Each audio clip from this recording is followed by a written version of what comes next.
যোৱা 12 তাৰিখৰ পৰা যেটো অসমৰ সোণাপুৰত যি ধৰণৰ উচ্ছেদৰ নামত নিৰীহ লোকক অসম আৰক্ষীয়ে গুলীয়াই হত্যা কৰিলে ইয়াক প্ৰথমে আমি ইত্যাদি অসম ৰাজ্যিক সমিতিয়ে ধিক্কাৰ জনাইছোঁ গৰিহণা দিছোঁ আৰু এটা কথা স্পষ্ট কৰিছে যে হিমন্ত বিশ্ব শৰ্মা চৰকাৰে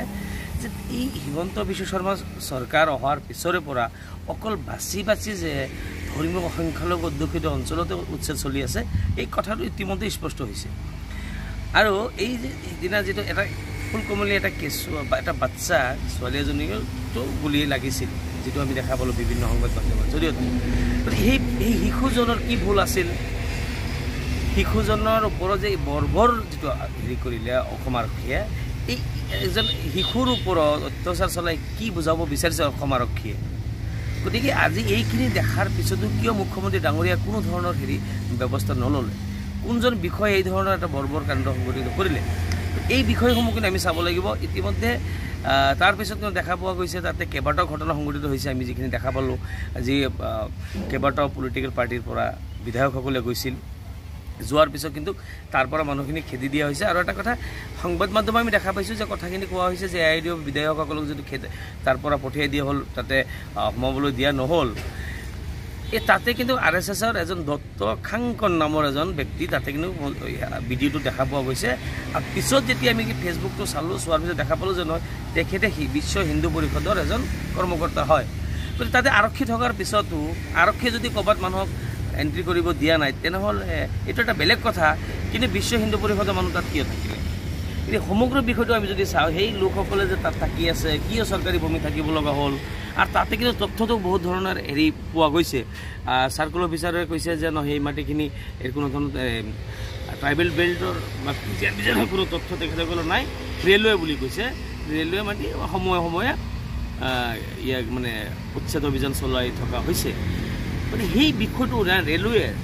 ট্ৰাইবেল বেল্টৰ পিজিয়াৰ ভিজাৰৰ কি এই কথা কিন্তু তথ্য নাই বুলি ইতিমধ্যে কিন্তু এটা RTR ৰিপৰ্ট আমি দেখা পাইছোঁ স্পষ্ট হৈছে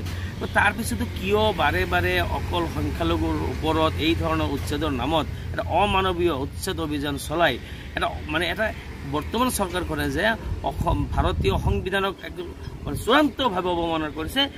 এই কথা কিন্তু স্পষ্ট সেইকাৰণেই যে এজন গণতান্ত্ৰিক দেশৰ অংগৰাজ্য ধৰ্মনিৰপেক্ষ ৰাষ্ট্ৰৰ অংগৰাজ্যৰ মুখ্যমন্ত্ৰী এজনে কেনেকৈ এটা বিশেষ ধৰ্মক টাৰ্গেট কৰি লৈ এই ধৰণৰ এটা হাৰাশাস্তি বা এই ধৰণৰ অত্যাচাৰ এই ধৰণৰ নিৰ্যাতন চলাব পাৰে আৰু এই কথাখিনিয়ে প্ৰমাণ কৰিছে যে তেখেতে কিন্তু সংবিধান বহিৰ্ভূত কাৰ্যবিলাক সংগঠিত কৰি আছে কিন্তু বহু দেখা পোৱা গৈছে কোৱা হয় যে এই মানুহখিনি 237টা যেটো মানে গৃহ তাতে আছিল সেইখিনি চৰকাৰী মাটিত মানে ইলিগেল এনক্ৰোচাৰ বুলি কোৱা হৈছে কিন্তু এই মানুহখিনি ক'ৰ পৰা আহিছে এই মানুহখিনি কিয় তাত থাকিব লগা হ'ল এই কথাটো অসম চৰকাৰ নজনা নহয় বিভিন্ন সময়ত গৰাখহনীয়াৰ কবলত পৰি বিভিন্ন এঠাইৰ পৰা মানুহ আন ঠাইলৈ যাব লগা হয় এই কথা কিন্তু বহু ক্ষেত্ৰতে আমি ঢলপুৰৰ ক্ষেত্ৰত আমি দেখা পাইছোঁ পৌৰতলীৰ ক্ষেত্ৰত দেখা পাইছোঁ কাজিৰঙাৰ ক্ষেত্ৰত আমি দেখা পাইছোঁ গতিকে কাজিৰঙা সময়ত আমি বাৰ কৈ আছিলোঁ নহয় এই মানুহখিনি হয়তো অসমৰ বেলেগ কোনোবা জিলাৰ পৰা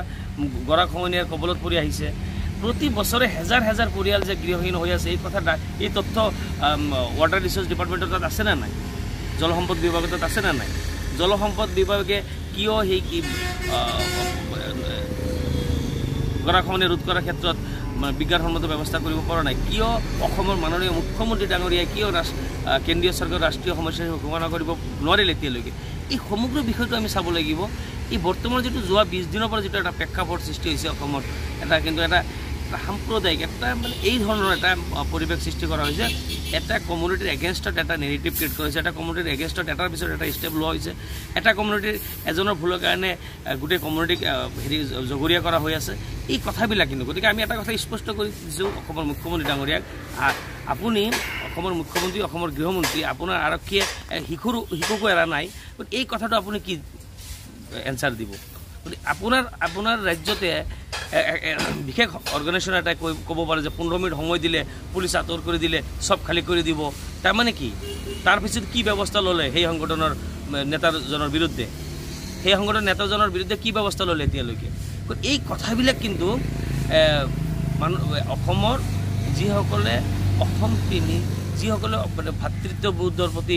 বিশ্বাসী তেখেতসকলে কিন্তু আপোনাৰ এই কাৰ্যকলাপবিলাক চাই আছে আৰু 26ৰ বছৰতে পাৰ কৰাৰ বাবেই যে এটা